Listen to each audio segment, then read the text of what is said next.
Sunday aku kui sejual kat hancu mission le tilpe ini ate kom na jangka bukai ni ala tu bagi tengok semua yang lah kesulitan ni lah darah tak lawa masih ini sompi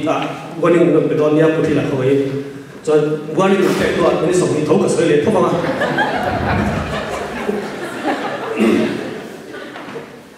kan tu kui tu mission le tilpe ini ya kan nuah kan meeting kan pastor puzar zo dia kan tu soin ni sombi boy soin ke lau sin sia he khom ya vai tu ye ke ben tu soin ka tu lawa ama sapu tu tum zo lo ka soin ka de ve ya mission le tilpe kan soin mai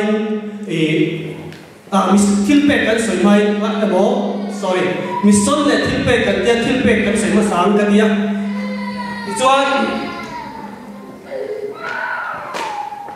adore what mission mo tilpe ka bo kan soi do na bangin bible ta ka zir tur kan ni tu ba chuan bible lo sia le te kan se pasdol ni ka chia che bangin bible ti chu greek to ka ta local biblios an dia fiam tu to ka chuan ni ei sakui ta ka ni te ka ti fe la chuan chu latin ta ka latin a chuan Biblia ania sa tu Bible ania tu ông dia tu le khabu ina le mai tu chuan ti chuan Bible ni le khabu malmok ni lovin musang fin kho ania tu thung lui le tu thung thar oma kan zir chi chia dong tok mai thu pua la kan tok do la are go tia nia tu thung lui a chuan tu som thung pakwa om tu thung thar tu som ti pasari om Bible ni te ka zir re vai ka soi koi ve ma ni ti chuan tu thung lui chu Hebrai sa kho bu bi ka ni tu thung lui kan ti hi Hebrai ho sa kho bu bi Christian ho an ba ko tu thung lui bu hi alo om to ti chuan Christian ten chu tu thung lui chu la kan ring ve ta ni bo ti chuan tu thung thar chu Christian sa kho bi ani ve tu thung thar kan ti hi tu thung bu pa ni tin kho chu Christian te chuan Holy Bible pathian le kan thiang him tin kan pom thap ni tu thung ti hi tong kan hi Greek tong ka lo ka la dia ke ini Latin Jogin Testament tum antia tu sa Covid Testament ina lo buata Latin trong ha sa trong anga Allah wangin Testament Old Testament New Testament kan kita om dia tak tu sa trong chuan tu thung chu government itu ni om tak ania mizau den tu thung kan lo ki ai be mani pathian Abraham ni tu thung na le apoi mo zo pathian le Moses ni tu thung na ka tu thung Israel te ka tu thung na ka oma tu Genesis the Genesis Genesis kan muni ka chia te do lo ba chang fa ti ki om ni chon ka chia ko pe tu Genesis book song pasari chang wa tin pathian ve Abraham te da chuan tin nang zongin ka tu thung hi izo tu ra ni nang izo tu ra ni ya inua I tha te an tha chong se te thing point thu lo chu de lai ai te lo an tha chong se tu ra ni thing point an zo ve tu ra ni ti chuan Osia de na Exodus sa chuan tin tu thun na bu chu ala mi pui te khia da chuan a chia ra enge chia ka lai ni hin ti te po vai to tu rom Lampan asai zong suk tu kan di zelanga miti on tak kan di zelang di in Moses na tu ale ka bu chia ka mi pui ten an respond an chang ni John Christian the Bible hi asia tu te hian Bible ta la asia an ni lova tu thung lui mu pe chu I swap pian ba kum sa ka za kwa sorry kum sa ka le za thung I swap pian ba de kan lo zia chan te to tu thung lui mu hi cho ý xuân thì đua các chân chín lệ để các thôn chỉ khăn cái chỗ là khó bên ý tu na Bible là ý anh lâu xem suốt ta chú Eliza nu làm đây ý xuân thì nu cùng sống sari ý xuân thì nu làm ăn châu mi tao ta kinh cùng tao ta chuan gì anh cái Bible là cái bản hình Hebrai trong tu gì tu thung lui Hebrai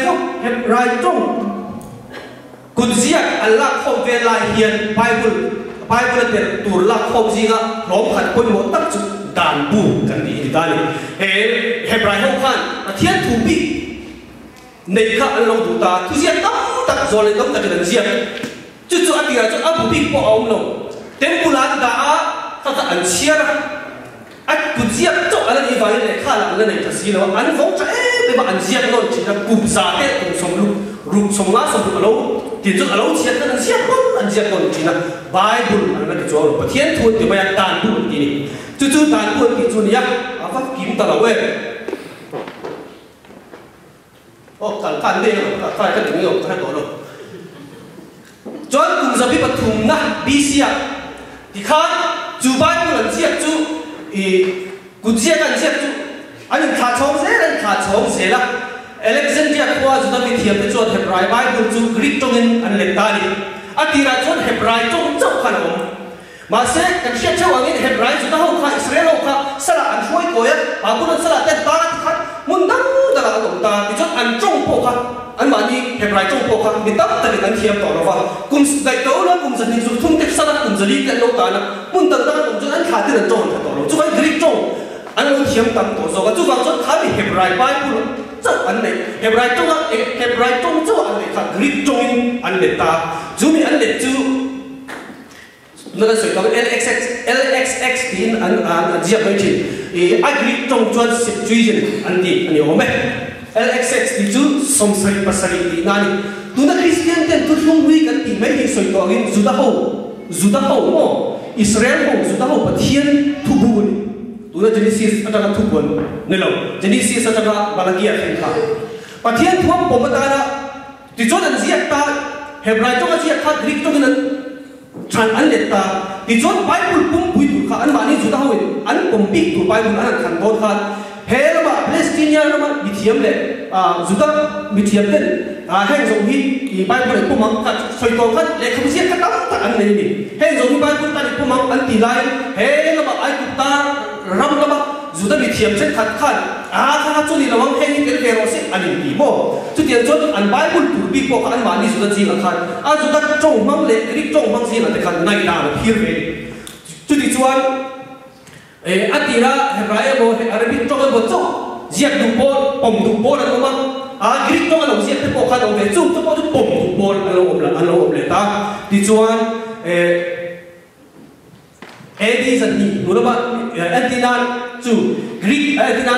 Greek trong anh giết Judah không phải anh bom chút nữa không bị cái khác Genesis là đó Malachi mà sẽ Greek trong anh giết là cho tham ý nó có hệ với anh đi ra cái giết Judith tite Tobit tite Bekabes tite Salmona Finna tite Baruch tite Jeremiah le kathon Susana Azariah trong trái là lệ đắng tao ông mà chú Greek Bible là cho nó ông thế cả chú bị bom Paul chú tao mà chú là hiện chú bị bom Paul chú tụi tôi cái cái chuan Orthodox te Apostle Catholic te này đấy hay là các bố thấy cái gì chuan cần phải tổng cần phải nhớ rồi chắc tụi nó cần Bible là ông nó vàng in mà sẽ là Christian mà sao cái chuyện bắt hiện thuần cùng Christian mà sao cái tí chú tí cầu bố nó đê bắt hai đê khao khăn Bible là những ảnh bố này chú vàng in anh rồi này cái gì tu thung thara anh rồi gì này bố khan tu thung thara anh gì này bố khan khai này tu thung đi Greek trong mình cái tấm cả ý Apostle hậu tu bố khan anh mang anh đi đấy khai đúng tông này tu na hiện cái soi đó khan Apocrypha cái bia cái ní chuyện cái này là mà cái Catholic te or cái này thì chú Greek Judah hậu chuan cái này anh Bible chuan anh ti ta đi tu tu thung đi cái gì anh ní chuan chỉ thung in anh chế da bắt hắn là chuan đàn bu anh ti biết ta Torah của anh ti anh hiểu không Genesis atana Deuteronomy khen hi đàn bu anh ti à thì chuan chú lâu zon này thế anh ti này ta Nabi anh ti hiểu không chú Joshua ta Ezekiel khen khá zon này bùi nhá nói hi song pani te anh ti ta cái này chuan minor prophet kan ti zon này te hậu ha khi anh ấy chuan chỉ thu mình trên bộ khi đàn tu te zon này tu te này thu diệt ba lại mấy hệ thu diệt ba lại mấy thì anh là khan khóc mấy anh giữ tiếng khan khóc mấy thì khá là hệ bắt tay là tôi không thấy cho Isu Christa bao bát thiên là phim ca cái phun nani Isu là giữ tiếng thì Arabic trong anh trong cái Isu là giữ tiếng khác dù đã đến bát thiên là khác thủ Hebrew cho nên là soi tu nami không Hebrew văn cho thằng mang Isu là giữ tiếng khác ama rồi cho Apostol cái Apostol cái tin thế cái bộ là thế phun à chuan Christian masa de khan Greek chong an le min jok sip chui jen kan tia kha Greek chong Bible sip chui jen kha an mangani Christian ji ga mi te tu thum lui hi Christian Bible tel tur ani lawani Christian masa de khan mo tu thum lui kan hi Christian Bible tel lawu an mi te ma se mi tu thum lui hi ma se mi tam ber chuan tu thum thar bu tu thum thar bu jiak tu te mà thay cho nó thuộc quần hết giặc tù tê soi anh in mà thiên thua anh ngay về thua chú vàng chân thu thung huy bù bộ khác Christian hậu in Bible mà thiên thua anh công ta đi chú anh tin là cái cầu giặc ta khi cái chiêm rét đâu anh tin na nè thì một thiên thon đi cũng khẩn cũng thung trang sầu bờ vào chuan mà thiên này cái thú giống giống như mà thiên thọ không một bể anh nhá mà thiên này cái thú anh kia khác hết cả hết bài Bible khai đi anh đi anh rồi giặc lại hết Bible tụi anh giặc anh được không oh hay nên siapa yang itu kan saya di Bible dua di terkumpul dengan Asia lalu dikasih oh dijual Patian kok kuma pe kan ya anti kha Patian kok kuma ni anti kha age dijual Hebrew Bible itu dan soi khani dijual zikir ko ada telo zikir ko ada zikir ko ada sila do tadi Patian le oh akan do seo Patian le katu anti kha Hebrew Bible di kha soi lo chin saya lagi soi le na pakata jual dan thuê mo zon này cái thuê mo thì bố rằng bố local cái này ring su iso tu soi dan thu để cho các anh bài cũng tu tu cái chân cái tí cái dan thế zon này thế tu sẽ qua lại hết thảy iso dan thu bài cũng cái bài học bài cũng anh lồng mình khăn anh đi qua bằng dan thu mo zon này cái tu soi khai mo siết tu đi cái local mà khang khang đi phong kim tu đi cái local này tin Hebrew bài cũng khang ở bằng về đấy, oleh tu chúng ta tu soi bài cũng là bom tu đấy bom tu long thét khát ông bà xe lên xoay lên sự tí tiếng hay bồi anh mana vàng khan Christian sự tí na tan anh bom thắt ta Christian mà sa tên chú vàng tu thung huy cái tí Christian the Bible là anh ông ta ni tu thung thắt bu sung cái tí đâm tắc giặc anh về khẩu tu thung thắt bọc ha mi đâm tắc giặc anh ya giặc nó sập bớt chú xe đã hếtตัวtiền cổ bò lại cái con hiền anh ring chân khát chuan Edison ga Edison kan yan anti mase ni tam zok chon marka ziak zok ya masa niang achan chu marka le mathaya le luka hian marka ziak tam tak hi marka mi hi an ziak chong chen anti chu wangin khat lai khat ngai ban ko phir ati ra so I suan chan chin hi ziak tum anom lo ni chu I suan kha thia Edison thum le something vela thia lo mai tai la athi nu kha tu bai I suan chan chin kha ziak tum re lo wa ji ti ko kha ziak tum lo wa achan ni rin chu I suan kha lo kan le me do na rin fa ka ni but bekera ti ho kha rin fa ama phut ka lo kan le thwa ya ti wa ni mà xe diện tum lo mà xe khăn trong cao nên xin xóa và nó xin xóa cùng sống lý cùng sống mà nó bị tổ chức là chuan Isu này tu Christian thì khác cần là phương phê ta anh cần theo tuổi Isu chân chính khát là trong cao mấy cần sống rồi khăn anh nói gì ta này tu trong ta cái tipo hi Bible ta nói gì anh cần nó ngô cái sự khăn cái gì tu khăn thôi nghe kỹ là tu đi sâu thì thấy Bible là nó đi đâu là đi lục ta đi anh nói gì có khăn anh xuống rồi rồi to khăn anh bảo đi còn ta là anh khát cái gì ta là anh nói gì ta chút cầu khăn không khăn anh thon chọc ta thì cầu bố là cho mình cầu khăn ta là thon chọc khá biết đi nè mà thế là biết nó muốn là anh xem chỉ là in dịp tiền na anh không chỉ là chút tiền là phun anh lấy chuan Bible là anh lấy công ta đi chút Isu thị nu hay Christian Bible kan di Isu thị nu cùng giật thun đó mà Alexandria có bị sọ anh thấy là xia chuan Bible là pom tur busong đi pasarite pula kan nei hi e di thun la so pasaria Asia chuta di chuan Christian zong te thoi kan pom ta thap ani he thu chang yen ni so le apostol kha tu thum lui tan wa ya omin la ni so le azir dir te kha tu thum lui tan wa ya omin an zir dir na an source kha pathian thu Hebrew Bible bi ke ni ma se Christian ma sa te chuan di an dia an pom thap ani ti ka thia to koi mo ka ti thil pe karena ngai lo chi Bible an thil pe che thum kan boni Bible an thil pe che thum kan bo pakhan na chon mi hring ama mi hring pui he na pe chu chu hei Bible roren ko te kan bua din Davida se ka sam lan te ko kan bua sam ko kan bua Davida ko thil pe ka pe thu te ama mi hring pui te he na pe kan boni din ni ma se en tin ka le ka ani Bible se lo ko ka nei chou ba ni ka rei do na khia au chou chọn bát hina chọn pathian ni hin ne na pe ประเทศนี้เนี่ยนะเป็นที่เป็นขาดอินเร่งเนี่ยที่เป็นฟังกินต่อคนจุ่มแล้วมันจะมาหลงกันเองเชื่อมตัวประเทศเนี่ยตาหลงช่วงนี้อามาช่วงดังลำละดังลำละโลวาอินเฮร์ดังลำมินวางไล่เนี่ยมั่งไล่ในโลวาที่มามีออกที่ไหนหรอที่เป็นประเทศปฏิเสธประเทศนี้เนี่ยนะเป็นอัตตามตุประเทศนี้เขาเวลามาเองเดี๋ยวมาว่าเราคุยแต่ลุ้นเองรอบุญเนี่ยแต่อามาฟังไปให้ปวดหัวเราเป็นใจเป็นตุจที่สงสารมันเป็นฟังเองมีโอ้เลยข้าไปดูข้าช่วยเสียไปตาไปดูเราเป็นข้าเลยการสั่งสมจุงกันปฐุมน่าจวนมีขึ้นประเทศเนี่ยที่เป็นกันเลย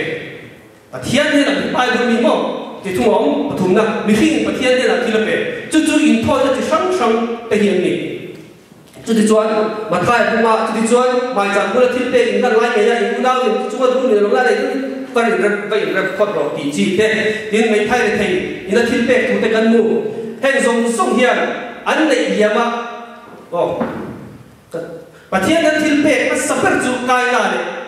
อาเป็นอะไรกูดาวค่ะอันนี้ไบเบิลกันบุไบเบิลกายนั่นเลยเป็นอะไรกูดาวที่เป็นประเทศนั้นอันเป็นมันสับเปลือก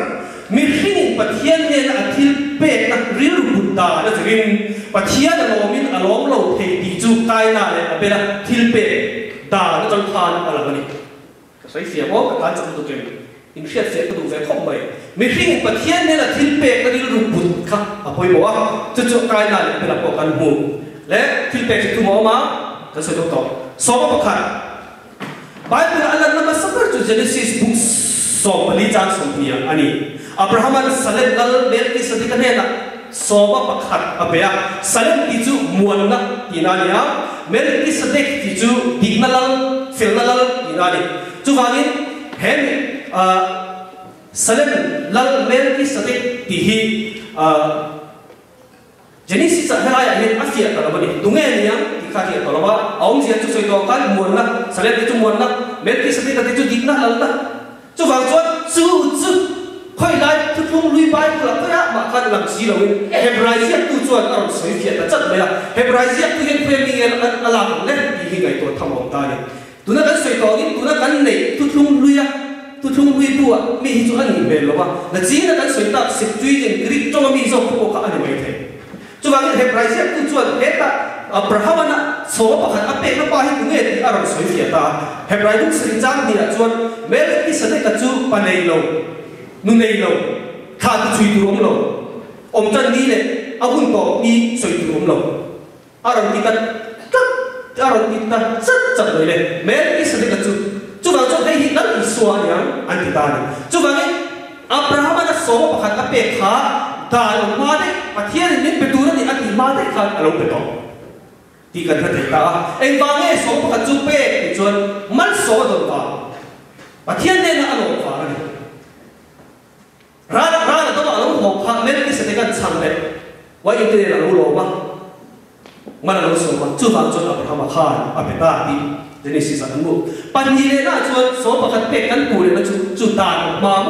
ด่านมาหันปัจจัยน่าชวนเจนิสิสบุกส่งดีเลยปริยัติจังส่งทีเดียวเฮ้ลุงพุทธตาเฮ้ลุงพุทธตาแล้วก็พุ่นโบหิปัจจัยอินอันนี้ยังดินอินเป็ดกูส่งสมบัติชวนสมบัติกับเป็นเงี้ยจะดีนถั่วเทียบตาดูเนี่ยเทียบสักปะอับราฮัมฝักป่าอับราฮัมตุปาสักปะค่ะเอาเอสาวเนี่ยเราว่าอีกชัวร์ที่แบบอาจารย์เสกาอาพูดแล้วมันจะอาจารย์เสกนะก็มาอะไรมุมมองอะไรนะมุมมองเรียนพูดมุมมองเรียนพูดละคันอะไรที่ประเทศเราได้ดีจุดว่านี้มันสมมติเป็นจุดสมบัติเป็นเงี้ยเจ็ดตาอาจารย์เชื่อแต่ว่าอาจารย์เชื่อใครคันอินเดียอาจารย์เชื่อตรงนี้สมมติสมัยตุ้มตั้มตัดเตะพวกตั้มตัดเตะนั้นรวนตั้มตัดเตะอาจารย์เชื่อตัวปังนุกุยฟันอาเตะอาจารย์เชื่อตัวปังอาจารย์เชื่อไล่คันอามาดิงอุทาหาวิอาจารย์เชื่อเลยจุดว่านี้อาจารย์เชื่อตาอาพูดแล้วมันเนี่ยจุดน้ำทบตาจักตาปัจจัยมันสมกับอาดงโรวิตันตัวนี้อาพูดขนาดที่กาจิชันครั้งนี้อันยังให้อันไว้กันเสียไปจวนมันสมกับตรงนั้นสนุกก็อาพูดขนาดนั้นแต่กันเวงมันจะกุ้มส้มพี่ก็ถกกันทีเดียวนะ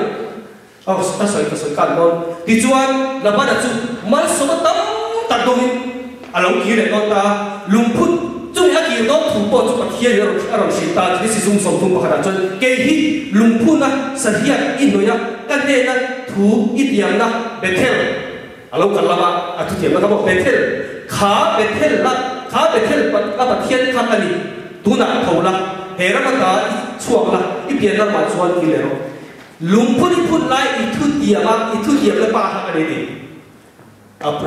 giờ có bao nhiêu thu lông tiệm so bao nhiêu ta về này cái tiệm cả bắt thiên là lâu rồi chú vào trong khát tiệm khát thiên cái cái mặt khát sọp ta chết bây giờ đuổi cái xe thế cho cuộc sống như thế này là có mấy bữa rồi thế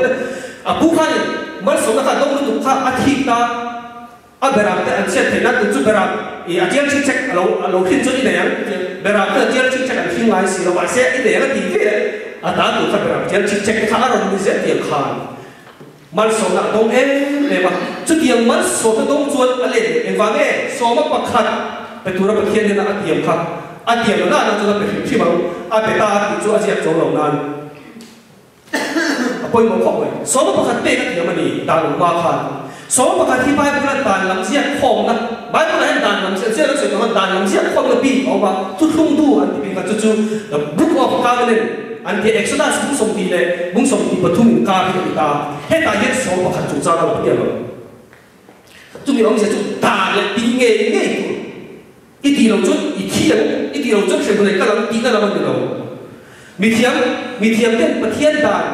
priestly court อันที่เลวิติกัสบุรมาจนสอบขัดที่เราหลังตาเนี่ยเลวิติกัสที่โมเสสด่านส่งให้กับในการอันด่านเนี่ยส่วนเสียนั่นแหละอินกันช่วยละอันนี้จุดด่านจุดเราหลังตาเราหลังตาเห็นว่านั่นด่านไอ้เราจวนสอบขัดจูเลวิอาจีจู่มีองค์เสียจู่วิเทียมเตะที่นั่นสาขาของบอลตุเตะเบียร์ที่นั่นก็ตุเตะบอลตัวนี้วิเทียมนั่นทองเลวิอาจีจู่วิเทียมนั่นทองอันนี้อันมานี่จู่นัลปาบอลเทียมนี่อันมานี่ฟิล์มที่มาขัดนัลปาบอลอันนี้ตุนนุนนั่นตัวนี้สอบขัดโปจู่อันจันบอลขันอันโลตัสตารีจนอันสาขาอันจู่เอ็นบางเนี่ยเลวิอาจีเห็นคนหมดจนอันสาขาแต่ฟงนุ่งเสียทุกขันเต็มปุระกันเราบอลตกกันอันสวยตัวขันอันเล็กกับพูดแต่เราจะข้อเล็กกับพูดแต่เราเราว่าเสียชนเสียเราจะข้ามที่ฝนชันอะไรที่จนประเทศนั้นเช่นอันนี้สุดท้ายที่กันประเทศนั้นเช่นเร่งที่ตัวนี้เต็มปุระหมายจังอันเร่งตัวไล่ต้องตัวจะครูเซ็ตกันเองได้หรือไงจุดนี้ตัวจนเลเดียที่ที่ข้ากันอะไรอันพอที่ตัวเราเป็นยังอันไอตัวเลยอันนี้มันพูดฝันเอาทุกสองตัวค่ะมีปุยเต้นนี่เราขอมาอันนี้เห็นไอตัวนั้นทีเลวิติกัสขันสวยตาเนี่ยเดี๋ยวตัวนั้นเฮ้ยด้วยกันสวยเสียเสียอันสักจู่กันสองประการอันพอทันลงจวนอันสาขวาเลยอันนำอันมิชชั่นฟิลค่ะอันมิชชั่นค่ะสองประการเป็ดทันลงจวนอันมิชชั่นค่ะอาจารย์ไปโดนอันรู้เช็คโดนอันโบราณไปโดนจู่กันสองประการเป็ดดูอันนี้ตัวเฟรนโอ้ฟัดตบบ้าไหมดิวเดอร์นี่น้องนั่งเนี่ยสอบประคันประเทศนี่นั่นเป็กตาตัวสวยดานี่จริงนี่นะน้องประคันหน้าชวนกลุ่มที่เราถ่ายเต้อันนั้นรวนเต้สอบประคันเปียงสามจู่หลังจากนั้นสวยดาเลยเวียนที่เตะอัดถอดตุ้งเตะขาดอันไอ้หัวปัจจุบันหน้าชวนกลุ่มทุ่งตะลับไปขนาดเปียงจู่อัดถอดตุ้งเตะเลยเวียนที่เตะไปตัวลวินบันไดลงเต้ไม่ท้ายเต้เราจันเลยลงเต้มีแต่เต้จู่ห้องเนี่ยชวนอันเองถ้าเด็กกันด่าเต้เราส่งให้เด็กก็สอบประคันเต้ตัวนั้นดีที่อาจารย์บุญตะกาชวนสอบประคันเป็นตัวนั้นดีฉันโง่ดีตักชวนอาจารย์บุญตะกาชวนมีคริ่งที่ถอดชวนเรื่องนี้อันนั้นบุญปุยแบบจุดปัจเจียนตะกาชวนเฟกอันนี้เสียกันจริงหรือไม่จู่มีกันเชียร์เราจะเอาอย่างไรมันละเกียร์พวกอันสวยเลยนะมันละเกียร์ที่เกี่ยกันป้าที่กระดังลักษีเราจู่ฟังอย่างนั้นนี่โอ้สักก็ปะฮะสักก็ปะนี่ที่นั่นสวยโอ้สักก็ปะสอบปะคันเป็กจีปะโอ้สักก็ปะฟาดกูดีโบราณอินนี่เราเฟโอ้สักก็ปะอิสราเอลที่สักก็ปะต้องทำเชียร์ดีสักก็ปะคันสอบปะคันเราเปอินพูดแต่พูดตากันทุรนที่เป็นสักแต่อินมันละเกียร์เขียนอารมณ์สุดตาเฮ้ยตุนายเป็นจุดตานี่เฮบรายไบเบิลสอนปฏิบัติจีกมันละเกียร์อันนู้เปรันยาก็ตีนเกาตีนั่นมันละเกียร์ติดจุดบุ้งขันละขันบุ้งก็ตีนเกาลงช่องก็พูดแต่เล็กเสียวก็มีตัดเอง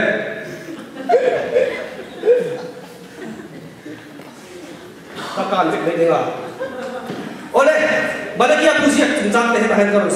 สวยนัวละเอ็งโป้เนี่ยเซ่กันสวยละลายมีสมตัวกันตามคอมามันละเกียร์ตัวเชี่ยวชาญจูมีผู้หญิงประเทศตัวไหนนั่นโดนละอันรินตัวโลฟาวินประเทศต่างเนี่ยเสร็จแล้วสักที่ละอันไหน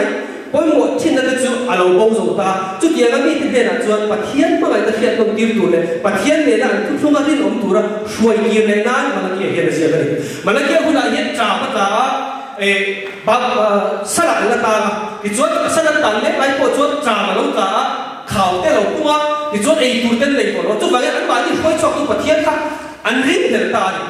thì ta đi bùi thế khác chút nhớ là anh riêng thì lai chuan anh mặc anh em em lai chuan và thiên đàng cái bộ khác anh áo dòng thử tổ rồi mà rồi tổ anh nắm bằng ta lại không mà nắm được tiền thì khác anh áo dòng gì à chút vậy chút tiền là không ta sẽ mấy không tiền là chuan mà là kia hàng rồi căn ta bát thiên rồi đi ra em vang nghe các chuyện hiện số bạc hạt mấy điều anh sẽ ra cái chuan nếu in này in quỷ ta là đi ông tu ra in kiếm cái đầu đi ông này xí là mà chúng ta vào cái chỗ ông thiên là thành chỗ đi khác cái bộ khác thì ta chỗ hay cái đá này cái chỗ in quỷ ta là đi ông tu ra in bộ khác in đầu đi ông này rồi chỗ khác cái đá này á cái ông là quay rồi vẫn thì đôi mình anh thì đâu trống chúng vào chỗ tiền là anh kun lại buổi này anh sẽ để chạm lại cả chỗ thiên vẫn sống lên đó để thì chỗ anh đã tu cái cái ông này rồi tem pula cái này rồi thiên bệ cái bệ rồi mai chạm này cái việc đầu turin số bạc cái bệ rồi số bạc cái bệ thì bây giờ thôi thiên bệ bệ rồi cho nên chỗ in sao có nên in lâu chẳng lẽ mà in bậc thiên là cái lâu hơn rồi này cái số bạc chỗ in số bạc thì một vạn cái nào lâu bạc nào số bạc cái bệ rồi chỗ vạn cái đó lâu hơn được chỗ lâu cái thiên đông hơn được chỗ lâu vạn cái này vạn cái là ni lâu vin chăn đầm nó bộ ni lâu vin và thiên chỉ bây giờ cũng nó tem tùng tôi là chỗ cầu ra khá